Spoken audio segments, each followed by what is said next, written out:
ನನ್ನ ಬಿಟ್ಟು ಹೋಗ್ತಾ ಇದ್ದಾರೆ. ಒಬ್ಬ ಮಾತ್ರ ನನ್ನ ಜೊತೆಗೆ ಇದ್ದಾನೆ, ಅವ್ನು ಮಾತ್ರ ನನ್ನ ಬಿಟ್ಟು ಹೋಗ್ತಾ ಇಲ್ಲ. ಯಾರು ಅಂದರೆ ಕಷ್ಟ. ನೀನು ಯಾಕೋ ನೀನು ಪದೇ ಪದೇ ನನ್ನನ್ನೇ ನೀನು ಕಾಡ್ತಾ ಇದ್ದಿಲ್ಲೋ, ಎಲ್ಲರೂ ಬಿಟ್ಟು ಹೋಗಿ. ನಾನು ಹೇಳಿದ ಕಷ್ಟದವನು, ಅಣ್ಣ ನಿನ್ನ ಕೈಲಿ ಏನಾದರೂ ನೀನು ತಡ್ಕೊಳೋ ಶಕ್ತಿ ನೀನಲ್ಲಿ ಐತೆ, ಅದಕ್ಕೆ ನಿನ್ನ ಕಾಡ್ತಾ ಇದ್ದೀನಿ. ನಾನು ಬಿಟ್ಟು ಹೋಗ್ಬೇಕಾದ್ರೆ ನೀನು ಒಂದಿನ ಸಕ್ಸಸ್ಫುಲ್ ಕಾಣೆ ಕಾಣ್ತೀಯ, ಅವತ್ತು ನಾನು ನಿನ್ನ ಕಣ್ಣಿನ ಎದುರುಗಡೆ ಇರಲ್ಲ. ನನ್ನ ಕಷ್ಟ ಹೇಳ್ತು. ಸರಿ, ಒಂದು ಕಡೆ ಎಲ್ಲೋ ಒಂದು ಕಡೆ ಕೂತ್ಕೊಂಡಿದ್ದೆ. ಸರಿ, ಇನ್ನೇನು ನಾನು ಇಷ್ಟಕ್ಕೆ ಏನಕ್ಕೆ ನಾನು ಇಷ್ಟು ಕಷ್ಟಪಟ್ಟಿದ್ದೀನಲ್ಲ, ಯಾರಿಗೂ ಏನು ಕಾಣಿಸಿಲ್ವಾ? ನಾನು ಮೊನ್ನೆ ಬಂದಿದ್ದೆ ಡೈರೆಕ್ಟ್ ಅಲ್ಲಣ್ಣ. 19 ವರ್ಷ ಈ ಜರ್ನಿಯಲ್ಲಿ ಇದ್ದೀನಿ.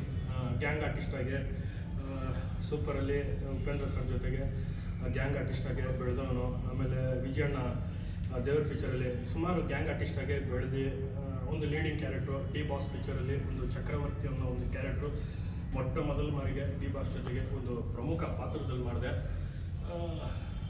ಡಿ ಬಾಸ್ ಅಣ್ಣ ಅವತ್ತು ಎಲ್ಲೋ ನನಗೆ ಒಂದು ಸೋಲೋ ಡೈಲಾಗ್ ಇತ್ತು, ಅದು ಮಾಡಿದೆ. ಡಿ ಬಾಸ್ ಅಣ್ಣ ನನಗೆಲ್ಲೋ ಒಂದು ಕಡೆ ಡಿ ಬಾಸ್ ಅಣ್ಣ ಮೇಲೆ ಒಂಥರ ಎಲ್ಲಿ ನನ್ನ ತಗ್ಗಾಕ್ಬಿಡ್ತಾರೆ ಅಂತ ನನಗೆಲ್ಲೋ ಒಂದು ಕಡೆ ಫೈರ್ ಇತ್ತು. ಡೈಲಾಗ್ ಹೊಡೆದಿದ್ದಷ್ಟಕ್ಕೆ ಹೋಗಿ ಕಾಲಕ್ಕೆ ಬಿದ್ದೆ, ಅಣ್ಣನ ಕಾಲಲ್ಲಿ. ಚಿನ್ನ ನೀನೇನು ಪರವಾಗಿಲ್ಲ, ನೀನು ಬೇಡಿಕೆ ಅಂದರು. ಸೊ ಆ ಡೈಲಾಗ್ ಏನಂದರೆ ತುಂಬ ರಗಡಾಗಿತ್ತು ಆ ಡೈಲಾಗು.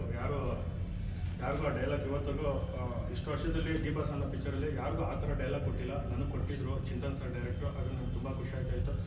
ಅದನ್ನು ಅಷ್ಟು ದೊಡ್ಡ ಸೆಲೆಬ್ರಿಟಿ ಡಿ ಬಾಸು, ಅದನ್ನು ನಾನೊಂದು ಪುಟ್ಟ ಕಲಾವಿದ, ಅದನ್ನು ಸ್ವೀಕರಿಸ್ಕೊಂಡು ಚೆಂದಾಗಿ ಬೆಳೀಲಿ ಅಂತ ನನಗೊಂದು ಅಪ್ರಿಷಿಯೇಟ್ ಮಾಡಿದ್ರು. ಸೊ ನೆಕ್ಸ್ಟು ನಾನು ಸಲಗದಲ್ಲಿ ತುಂಬ ಹೆಸರಾಯಿತು. ಈಗಾಗಲೇ ಎಲ್ಲ ಕಡೆನೂ ನೀವು ನೋಡಿರ್ತೀರ. ತುಂಬ ಬೇಜಾರಾದಾಗ ಒಂದು ಕಡೆ ಎಲ್ಲ ಕೂತಿದ್ದೆ, ಕಸದ ತೊಟ್ಟಿ ಹತ್ರ ಕೂತಿದ್ದೆ. ಎಲ್ಲಿಂದನೋ ಒಬ್ಬ ಬಂದ, ಆ ಕಸದ ತೊಟ್ಟಿ ಹತ್ರ ಬಂದ್ಬಿಟ್ಟು ಈ ಅಟ್ಟೆ ಬಾಕ್ಸ್ಗಳನ್ನೆಲ್ಲ ಹಾಯ್ಕೊಂಡು ಹೋದ. ನೋಡ್ತಾ ಇದ್ದೆ, ಕಣ್ಣಲ್ಲಿ ನೀರು ಹಾಕ್ಕೊಂಡು. ಅವ್ನು ತೊಗೊಂಡು ಹೋದ. ಹಂಗೆ ಇನ್ನೊಬ್ಬ ಬಂದ, ಅವ್ನು ಬಂದು ಖಾಲಿ ಬಾಟ್ಲುಗಳನ್ನೆಲ್ಲ ತೊಗೊಂಡು ಹೋಗ್ತಾ ಇದ್ದ. ಸರಿ, ಅವನು ತೊಗೊಂಡೋದ. ಆಮೇಲೆ ಇನ್ನೊಬ್ಬ ಬಂದ, ಈ ಬಾಟ್ಲುಗಳನ್ನ ತೊಗೊಂಡೋದ, ಈ ಎಣ್ಣೆ ಬಾಟ್ಲುಗಳು ಕುಡಿದು ಬೀಸಾಗಿರ್ತಾರಲ್ಲ ಅದನ್ನು ಅವ್ನು ತೊಗೊಂಡೋದ. ಆಮೇಲೆ ದೂರದಿಂದ ನೋಡಿದ್ರೆ ಒಂದು ನಾಯಿ ಬಂತು, ತಿಂದಿರೋ ಎಲೆಯಲ್ಲಿ ಎಲ್ಲ ಬಿಸಾಕಿರ್ತಾರಲ್ಲ ಅರ್ಧ ಊಟಗಳದೆಲ್ಲ, ಅದನ್ನು ನಾಯಿ ತಿನ್ಕೊಂಡೋಯ್ತು. ಕೊನೆಯದಾಗೆ ಹಸು ಬಂತು, ಹಸು ಉಳಿದ ಎಲೆಗಳೆಲ್ಲ ಹಸು ತಿನ್ಕೊಂಡೋಯ್ತು. ಒಂದು ಕಸದ ತೊಟ್ಟಿನೇ ಇಷ್ಟು ಜನನ ಬದಲಿಸ್ತಾ ಇದ್ದಂದರೆ ನಾನು ಯಾಕೆ ತಿರ್ಗಿ ಇನ್ನೊಂದು ಮಾಡಬಾರ್ದು ಅಂತ ಕಸದ ತೊಟ್ಟಿಯಿಂದ ನಾನು ಇನ್ಸ್ಪಿರೇಷ್ ಆದೆ. ನನ್ನ ಜೀವನದಲ್ಲಿ ಎಲ್ಲ ಜೀವನದಲ್ಲೂ ಒಂದು ಹೆಣ್ಣು ಇರ್ತಾರೆ ಅನ್ಕೋ, ಎಲ್ಲ ಜೀವನದಲ್ಲೂ ಒಂದು ಹೆಣ್ಣು ಯಾರಾದರೂ ಒಂದು ಗಂಡು ಇರ್ತಾರೆ ಒಂದು ಇನ್ಸ್ಪಿರೇಷನ್ಗೆ. ನನಗೆ ನನ್ನ ಕಸದ ತೊಟ್ಟಿ, ಆ ಕಸದ ತೊಟ್ಟಿಯಿಂದ ನಾನು ಆ ಒಂದು ಕಸದ ತೊಟ್ಟಿನ ಅಷ್ಟು ಜನನ ಬಳಸ್ತಿರ್ತಾನೆ. ತಿರ್ಗಾ ಕಮ್ ಬ್ಯಾಕ್ ನಾನು ಯಾಕೆ ಕೊಡಬಾರ್ದು ಅಂತ ತಿರ್ಗಾನು ಈ ಒಂದು ಸಬ್ಜೆಕ್ಟು ಮಾಡಿದ್ದೀನಿ. ಖಂಡಿತವಾಗಲೂ ಇಡೀ ಕರ್ನಾಟಕದಲ್ಲಿ ಎಲ್ಲ ಅಭಿಮಾನಿ ದೇವರುಗಳು ಈ ಸಲ ನಾನು ಬಂದರೆ ಹಂಗೆ ಬರ್ತೀನಿ. ಇದರಲ್ಲಿ ಒಂದು 3-4 ಶೇಡ್ ಬರ್ತಾಯಿದ್ದೀನಿ. ಒಂದು 30 kg ಕಮ್ಮಿ ಆಗಬೇಕು, ತಿರ್ಗಾ 30 kg ಜಾಸ್ತಿ ಆಗಬೇಕು. 2 ಹೀರೋಯಿನ್ನು ಪ್ಲ್ಯಾನ್ ಇಂಡಿಯಾದಲ್ಲಿ ಮಾಡ್ತಾಯಿದ್ದೀನಿ ಈ ಸಲ. ಖಂಡಿತವಾಗಲೂ ನಿಮಗೆ ಪೋಸ್ಟ್ ನೋಡಿದ್ರೆ 100% ನೀವೆಲ್ಲ ಒಪ್ಕೊತೀರಾ. ನನಗೆ ಆ ನಂಬಿಕೆ ಐತೆ. ಇವತ್ತು ಆ ನಂಬಿಕೆಯಲ್ಲಿ ಇವತ್ತು ಜೀವ ಇಟ್ಕೊಂಡು ಓಡಾಡ್ತಾ ಇದ್ದೀನಿ.